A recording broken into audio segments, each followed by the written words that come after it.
The air in the Galactic Union Central Station felt heavy with tension.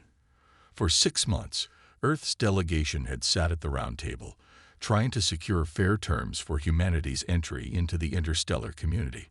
Ambassador Daniel Wright rubbed his tired eyes as the alien representatives filed into the chamber for what would be the final meeting. "Let us resume discussions on humanity's petition for full membership," said High Counselor Zex Troll, his translucent skin pulsing with bioluminescent patterns.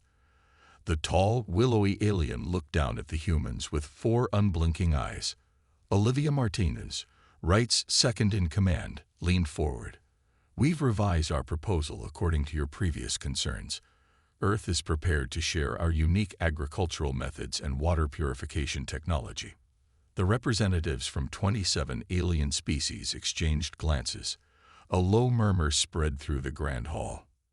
"Your offerings remain insufficient," said Zextral. "The Galactic Union requires access to all human military installations. We must ensure your weapons development is properly supervised." Wright kept his face neutral despite his growing frustration. "As we've stated in our last 12 meetings, Earth's defense systems are non-negotiable." The Vordax delegate, a squat creature with armored plates covering most of its body, made a sound like grinding metal. "Humans are too unpredictable to be trusted with advanced weaponry.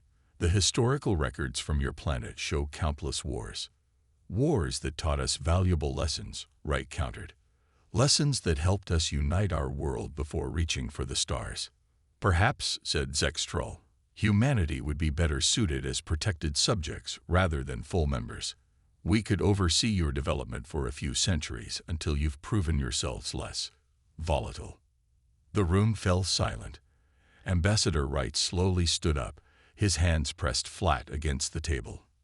"Protected subjects," he asked quietly. "After 6 months of negotiations, that's your proposal." Councillor Miri of the Ashanti Federation, a species known for their diplomatic skill, raised a 6-fingered hand. "The human delegation must understand our concerns. Your kind achieved faster than light travel only 30 years ago. Most species wait centuries before being considered for membership. Yet you approached us," Wright reminded them. "Your representatives came to Earth, invited us to these talks. Because your resource-rich system holds strategic value," admitted a reptilian delegate from the back of the room. "The Union would prefer humanity's willing cooperation." Olivia Martinez stood up beside Wright. "And if we refuse these terms?" The alien representatives exchanged what might have been smiles on their varied anatomies. "Then you would remain isolated," Zextrol said simply.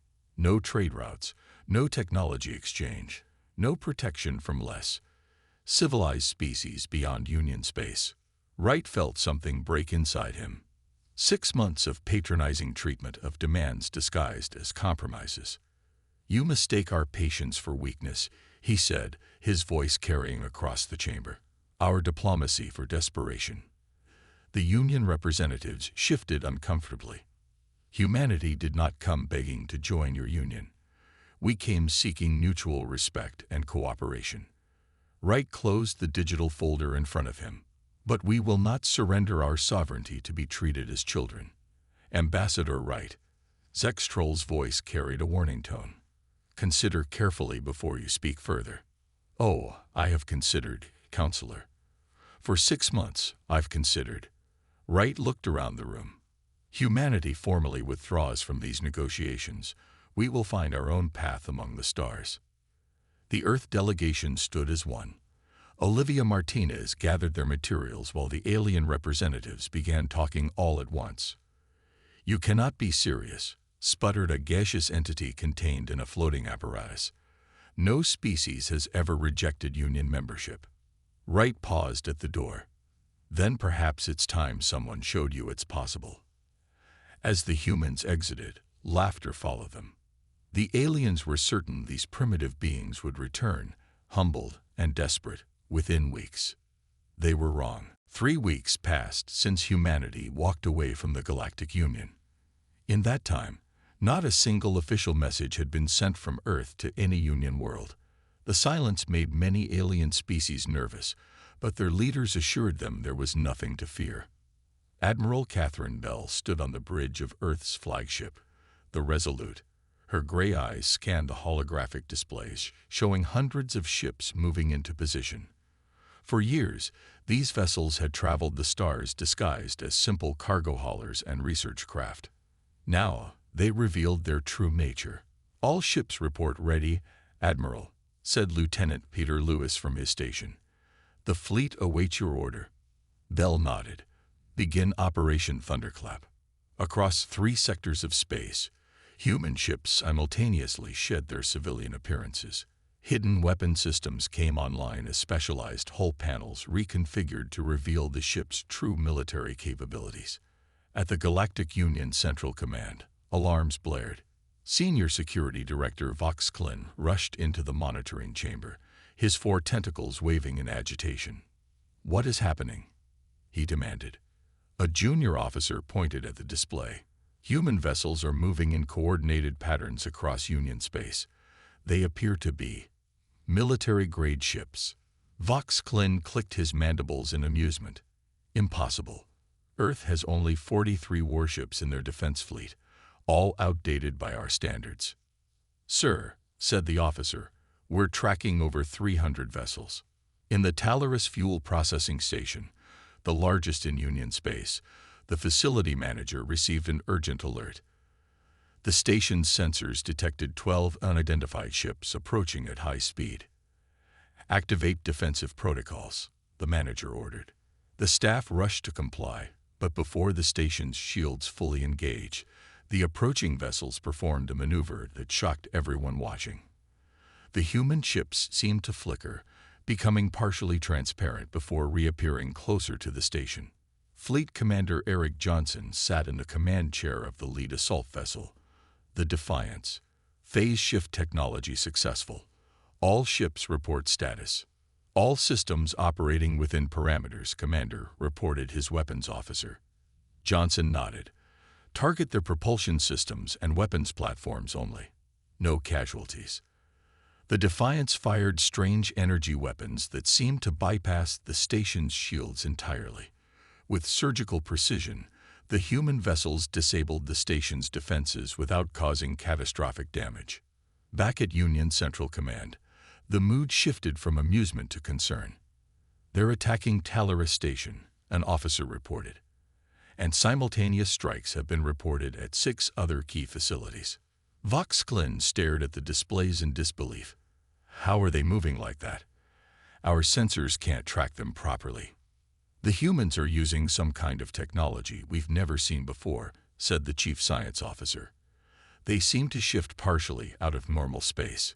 "Impossible," Vox Klin repeated, but with less certainty. In Earth's military headquarters, Admiral Bell received the first reports of the operation's success. "All primary targets neutralized," said General Frankmeyer. "Minimal structural damage, 0 casualties as ordered." Bell allowed herself a small smile. "Send the message to all Union worlds." Across the galaxy, on every Union communication channel, the same brief message appeared. "Humanity declined membership. We did not decline to be respected." The Galactic Council convened an emergency session. The mood was no longer dismissive. "How did we miss this?" demanded Councillor Miri. "Their technology is far beyond what our intelligence suggested." High Councillor Zextroll looked shaken. "They concealed their true capabilities. The question is why?" "Perhaps," said a previously silent member, "because they anticipated your contempt." The strike at Talaris Station was just the beginning. Human vessels appeared and disappeared across Union space, always targeting military installations and strategic resources, never causing casualties. The message was clear. Humanity could have done far worse. Earth's silence continued. The only communication came through the precise, controlled strikes that demonstrated power while showing restraint. The galaxy began to realize that walking away from the peace talks had not been an act of weakness. It had been a warning. The Galactic Union sent message after message to Earth. They requested emergency talks. They offered better terms. They even attempted to send high-level diplomats directly to the human homeworld. Earth responded with total silence. "Why won't they answer?" asked Counselor Mary during the 5th emergency session in 2 weeks. The elegant alien's normally smooth skin had developed stress patterns. High Counselor Zextrol looked tired. "Our intelligence reports that Ambassador Wright has been replaced by someone called General Samantha Powell. This suggests a shift from diplomatic to military authority." This news sent a wave of unease through the Grand Chamber.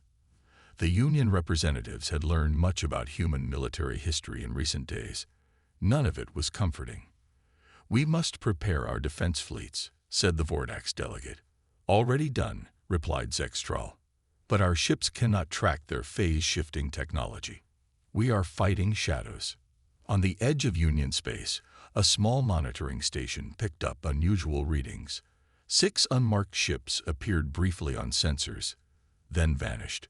The station commander sent an alert, but before it reached Union Command, all communications in the sector went silent. Commander Ryan Garcia led his Ghost Squadron through the darkness of space. His ships moved in perfect formation, switching in and out of phase at precisely timed intervals. "Target acquired," said his navigator. "Union supply convoy. 12 ships with minimal escort." Garcia nodded. "Remember, disable engines only. No life-threatening damage." The human ships appeared suddenly, surrounding the convoy. Their weapons fired with surgical precision, disabling the Union vessels without causing catastrophic failures. Within minutes, the entire convoy drifted helpless in space.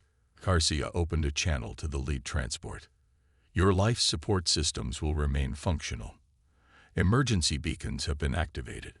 Help will arrive in approximately 6 hours." Without waiting for a response, Ghost Squadron vanished again. Back on Earth, General Powell reviewed the latest operation reports in the underground military headquarters. "Another successful strike," said Colonel Olivia Martinez, who had transitioned from diplomatic to military duty. "That's the 4th major supply chain we've disrupted this week." Powell studied the star map. Red dots marked each human strike point over the past month. Together, they formed a clear pattern. "The Union is beginning to understand our strategy," Powell said, "but too late to stop it." Martinez nodded. "Our intelligence suggests the Union Council is fracturing. 3 species are considering breaking away to seek separate peace with us." Powell allowed herself a small smile. "Just as we predicted. Have we received any communication from the Medirics?" "Yes, General. They claim they never supported the dismissive approach to humanity and wish to open private channels." "Interesting timing," Powell remarked. "Let them wait another week." In a secret meeting chamber on the Union capital world, representatives from 7 species gathered without the knowledge of the full council. "These humans are more dangerous than we thought," said a crystalline being from the Trillion cluster. "They've mapped our entire supply network." "How could they have gathered so much intelligence?" asked another. The Medirex representative, whose species prided themselves on their superior technology, looked uncomfortable. "They had help. Several council members have been secretly trading with humans for years." Accusations flew across the table. Unity was quickly dissolving into mutual suspicion. On the far side of Union space, a luxury passenger liner detected a small fleet of unidentified ships. The captain sent a distress call, fearing an attack. But the human vessels simply passed by, ignoring the civilian craft entirely. Word spread quickly throughout the galaxy. Humans only targeted military assets and supply chains. Civilian ships were left untouched. This selective approach caused even more concern among Union leadership. "They're demonstrating both power and restraint," Zextrol told his inner circle. "This is not a species acting out of anger or impulse. They planned this response long before walking away from our table." The silent treatment continued. Earth received all messages but answered none. The waiting game was proving more terrifying than any direct conflict. Every day without communication, the galaxy grew more afraid of what humanity might do next. The grand meeting hall of the Galactic Union was no longer a place of order and unity. 6 weeks after humanity's departure from peace talks, the emergency session had devolved into chaos. Representatives shouted over each other, while High Counselor Zextrol struggled to maintain control. "The humans have disabled our primary shipyards in 3 systems," yelled the Vordax delegate. Where were the defense fleets promised by the Meteorics? The willowy Meteorics representative rose to full height. "Our vessels were deployed as agreed. We cannot be blamed for technology we cannot counter." "Perhaps," said a reptilian delegate, "some among us never truly opposed the humans. Perhaps some have been feeding them information." The accusation sparked a new round of shouting. Zextrol slammed a ceremonial staff against the floor 3 times, the traditional call for silence. "This division serves no one," he said. "We must present a unified response to the human threat." From the back of the chamber, a small avian representative spoke. "There is no human threat to those who have not threatened humans. My world has a trading post established by Earth merchants. It remains untouched and fully operational."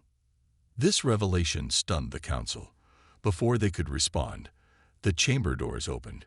3 species representatives entered together: the Ashanti Federation, the Trillion Cluster, and the Norvan Collective. "We have come to formally announce our withdrawal from the Galactic Union," said Counselor Miri of the Ashanti. "We will seek separate terms with Earth." The announcement sent shockwaves through the assembly. Never in the Union's 15,000-year history had multiple species withdrawn simultaneously. "This is treachery," shouted the Vordax. Miri's face remained calm. "This is survival. The humans have shown they can cripple our economies without firing a single lethal shot. We choose adaptation over extinction." On Earth, in a secure underground facility, Chief Strategist Lisa Foster briefed the Leadership Council on the latest developments. "The Achilles Protocol is proceeding exactly as planned," she said. 3 major species have left the Union, with 4 more likely to follow within days. General Powell nodded approvingly. "And our trade networks?" "Fully operational with 17 non-Union worlds," Foster replied. "The economic pressure on Union members increases daily. 6 planets are reporting food shortages due to supply chain disruptions." Powell studied the holographic display showing galactic trade routes. Glowing lines represented the flow of goods, with Union routes dimming while alternative human-established routes brightened. "Have we received communication from the Ashanti yet?" she asked. "Yes, General. They've requested a private channel.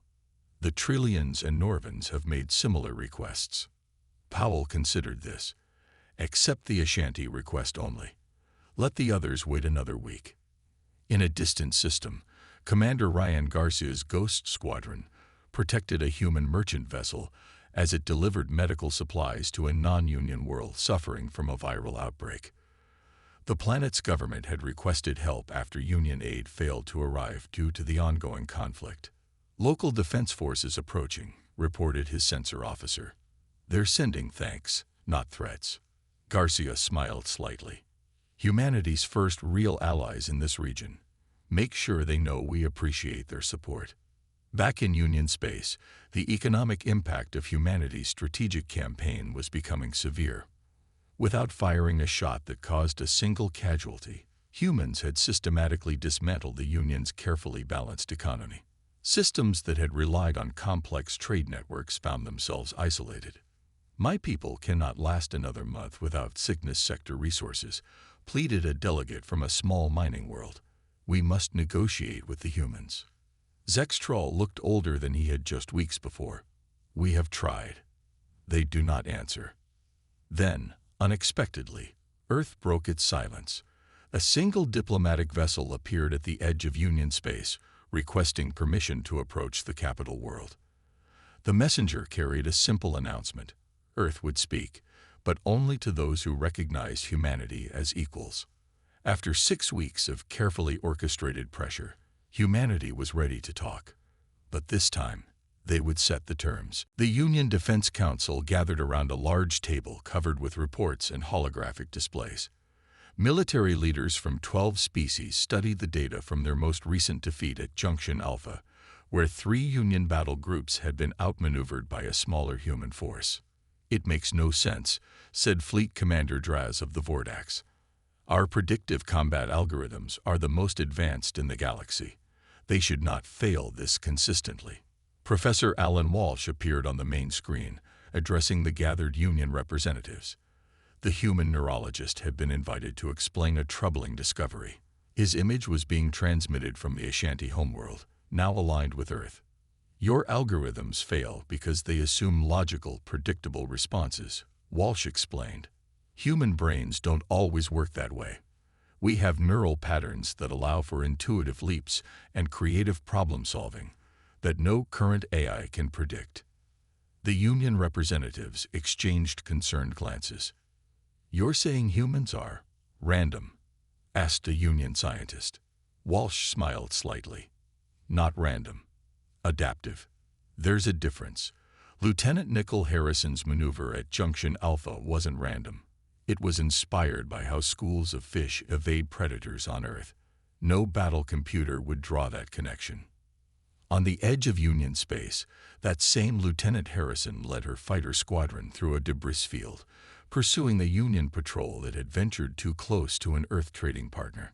"They're trying to establish a targeting lock," reported her wingman. Harrison smiled. "Spiral pattern delta, just like we practiced." Her 12 fighters broke formation in what appeared to be chaos, but was actually a precisely choreographed pattern based on natural phenomena. The Union targeting systems failed to predict their movements, missing shot after shot. "Now," Harrison ordered. The human fighters executed a sudden reversal that brought them directly behind the Union patrol. With careful precision, they disabled the alien vessel's engines and weapons systems without causing catastrophic damage. Harrison opened a channel to the disabled ships. "Your emergency systems are functional. Help will arrive within a few hours. Remember this lesson." Back at the Union Defense Council, the meeting continued. "The humans don't just fight differently," said the Medirex intelligence officer. "They've been gathering data on us for years before these hostilities began." He displayed evidence of human-civilian exchange programs, scientific missions, and cultural representatives who had visited dozens of Union worlds. "We thought they were learning our customs," the officer explained. "They were mapping our weaknesses." In Earth's military headquarters, General Powell reviewed the latest intelligence. "Union forces have withdrawn from 3 major sectors," reported Colonel Martinez. "They're consolidating around their core worlds." Powell nodded. "And the independent species? 4 more have approached us for alliance talks. The balance of power is shifting rapidly." A communications officer interrupted. "General, the Union Defense Headquarters has been infiltrated. Ghost Squadron confirms success." Powell raised an eyebrow. "Casualties?" "None, ma'am." Commander Garcia's team accessed their central database and left without being detected. They also left behind a message. Powell smiled slightly. "What did it say?" "Just one line. We could have taken everything." Across Union space, news of the infiltration spread quickly. The supposedly impenetrable headquarters of the Union military had been breached by humans who took information but harmed no one. The psychological impact was devastating. On the Union capital world, High Counselor Zextrol faced growing pressure from both military and civilian leaders. 7 separate sectors are demanding we negotiate with the humans, said his chief advisor. Popular protests have broken out on 19 worlds. Zextrol looked out at the gleaming city that had been the center of galactic power for millennia. How did we misjudge them so badly? We saw what we expected to see, his advisor replied. A young species, technologically inferior. We never considered that their adaptability might be worth more than our predictability. A message arrived from Earth. Humanity was ready for preliminary discussions, but only if certain conditions were met. Primary among them, recognition of humans as equals, not subjects. The Union had no choice but to agree. What had begun as a walkout from peace talks had become a fundamental reshaping of galactic power. The Grand Meeting Hall looked very different now. Where once 27 species sat in positions of power, only 16 remained. The others had either left the Union or lost their voting rights due to economic collapse. High Counselor Zegstral called the session to order with noticeably less confidence than before. "We welcome the Earth delegation," he said formally. Secretary of State Vincent Morris walked into the chamber with a small team. Unlike the previous diplomatic group, they wore no elaborate formal wear, just simple dark uniforms. They carried themselves with quiet confidence.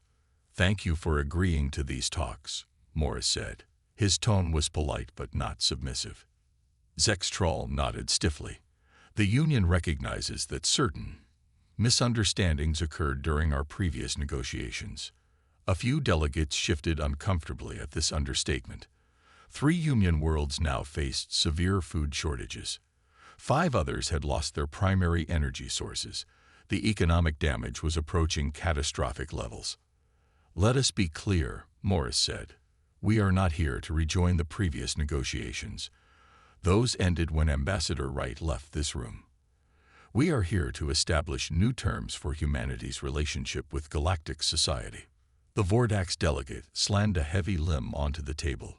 "You cannot dictate terms to the Galactic Union. We have existed for 15,000 years. Morris didn't flinch, and we respect that history. But respect must be mutual. He activated a small device that projected a galactic map. Red markers showed dozens of disabled Union installations. Blue markers showed flourishing trade routes between Earth and non-Union worlds.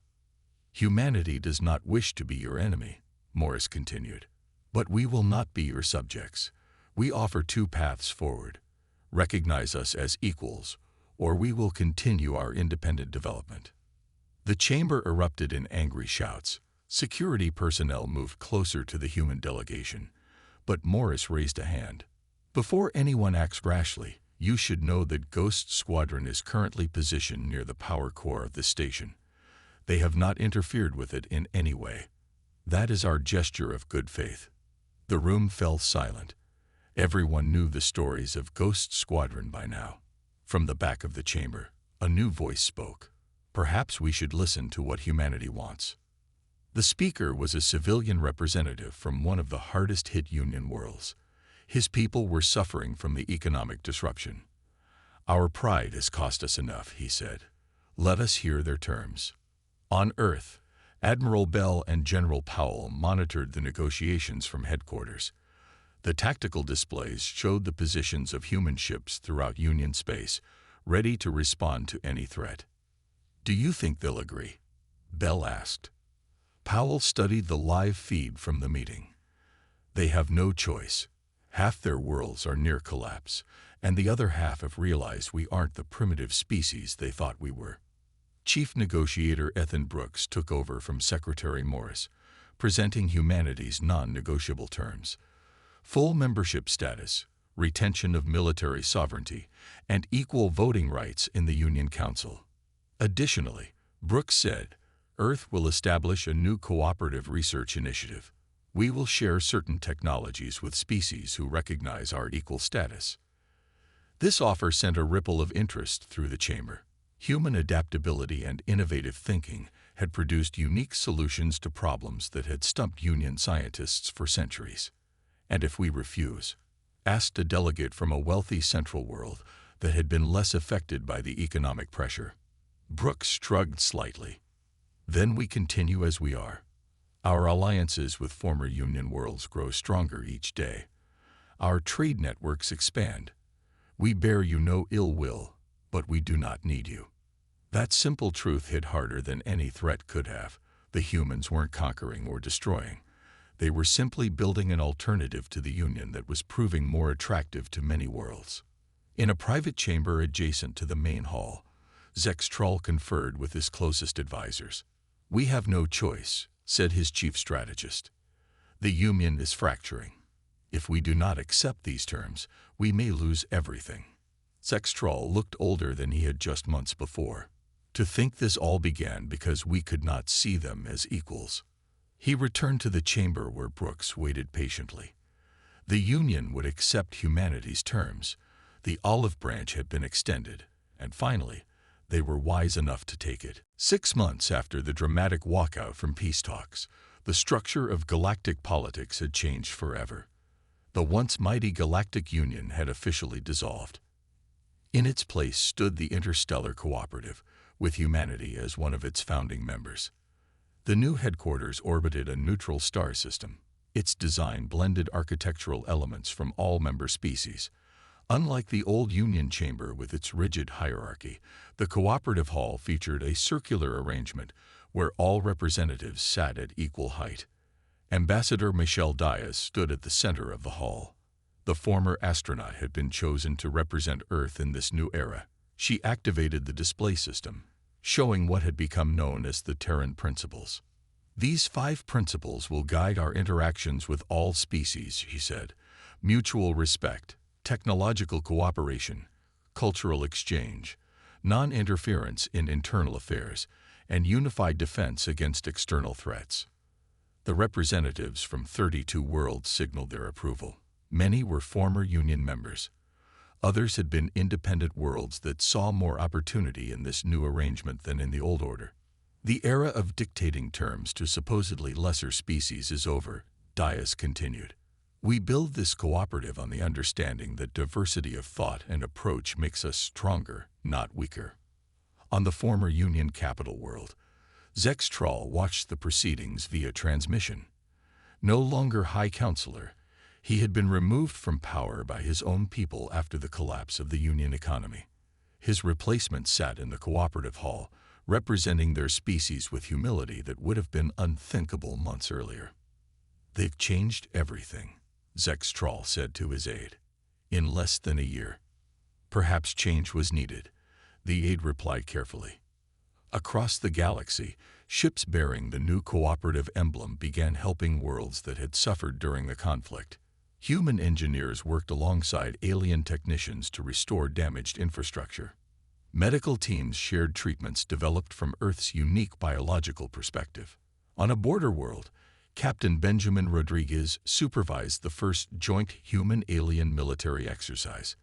His ship, the Concorde, hosted officers from 7 species for training in coordinated defense tactics. "The formation needs to be tighter," Rodriguez instructed the mixed fleet. "Remember, we're protecting each other, not just ourselves."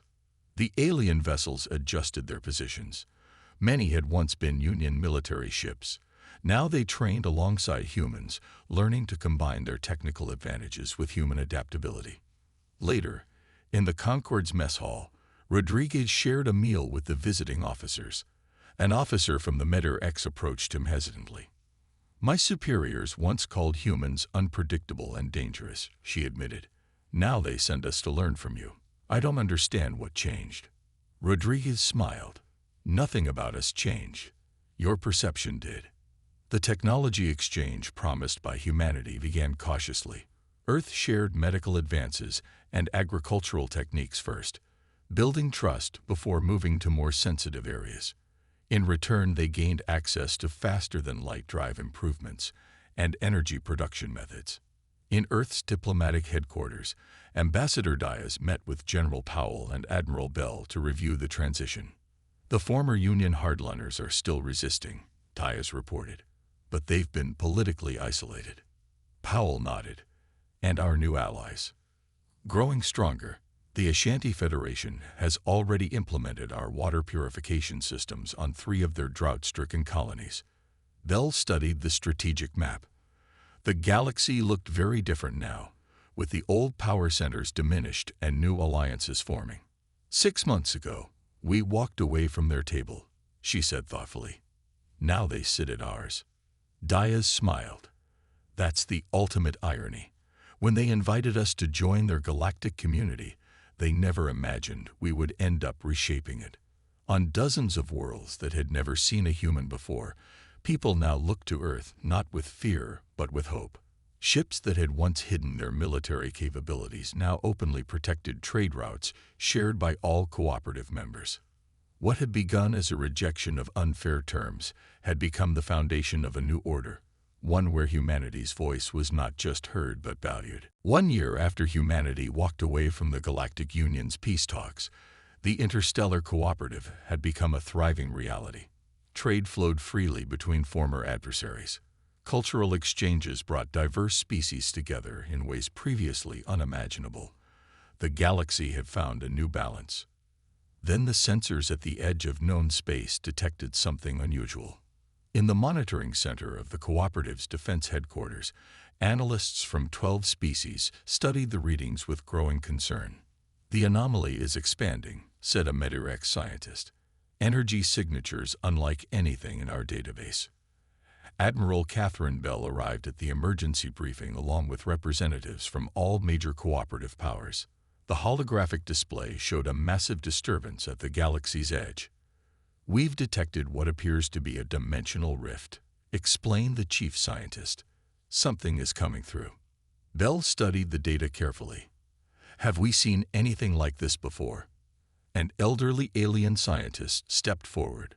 Dr. Krextall had once been the Union's leading expert on theoretical physics before the political collapse. "Yes," he said quietly. "Once, 3,000 years ago.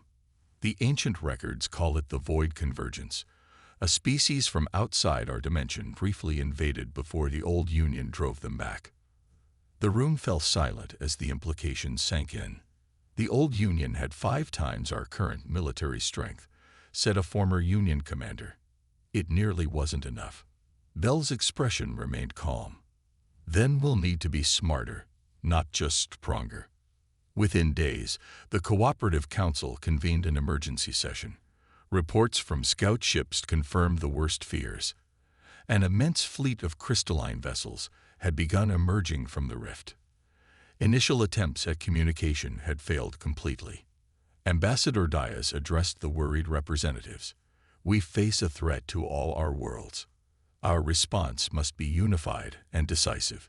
Some looked to the former Union powers, expecting them to take charge as they always had. Instead, all eyes gradually turned to the humans. Zextrol, attending as an advisor, spoke with unexpected humility. For 15,000 years, the Union faced every challenge with overwhelming force and rigid doctrine. That approach will not work here. He looked directly at the human delegation, the very qualities that made humans troublesome to the old order. Adaptability, creativity, unconventional thinking, may be our salvation now. Admiral Bell presented a bold plan. Instead of meeting the invaders with a conventional defense line, she proposed a flexible response using mixed-species battle groups. Each would combine the technical strengths of various alien vessels with the tactical flexibility of human command. "We'll form 5 joint task forces," she explained, "each with unique capabilities, each able to adapt to whatever we discover about this enemy." Captain Julia Hamilton was assigned to lead the first contact team. Her ship, the Explorer, would approach the dimensional rift with scientists and diplomats aboard, making one final attempt at peaceful communication while gathering crucial intelligence. If diplomacy fails, Hamilton told her mixed-species crew, "We become the front line of defense." In orbit around Earth, shipyards that had once hidden their true purpose now openly built vessels designed for the coming conflict. But these weren't purely human ships. They incorporated technology and crew members from across the cooperative. As preparations intensified, Dr. Krextall sought out General Towle at the defense headquarters. "I must confess something," the alien scientist said. "I was among those who advocated against accepting humans as equals. I believe your species too unpredictable, too dangerous." Powell waited silently for him to continue. "That was the greatest mistake of my long life," Krextall admitted. "The Union's dismissal of humanity may have been its fatal flaw.